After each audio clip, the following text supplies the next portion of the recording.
السلام عليكم يا حبايبي. هنعمل النهارده فرخه مشويه في الصينيه على البوتاجاز من فوق، وهندخلها تحت الشوايه تاخد لون. هنا غسلت الفرخه بليمون وخل ودقيق وسايباها تتصفى.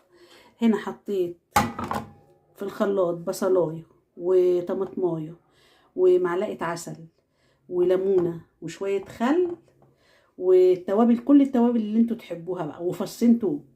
ضربتهم في الخلاط، حطيت عليهم معلقتين زيت، واهم هنتبل بيهم الفرخه ان شاء الله.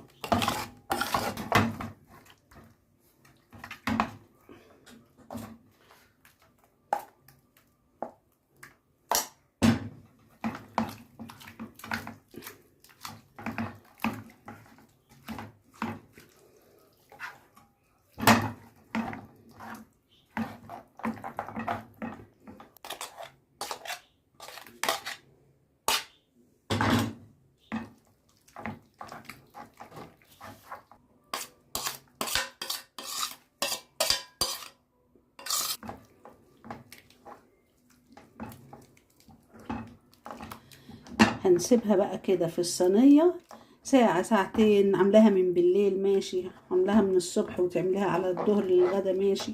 هنسيبها بقى قد ساعة كده وبعدين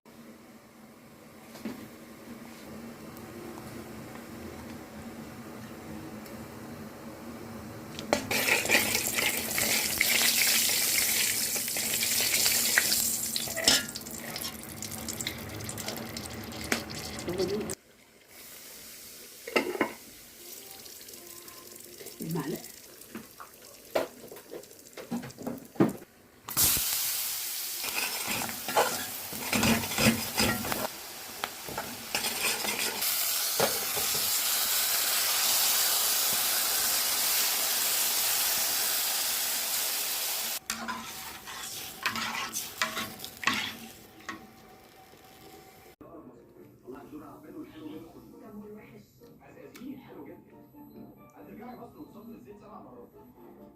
مش هعملها مرة كده وتيجي.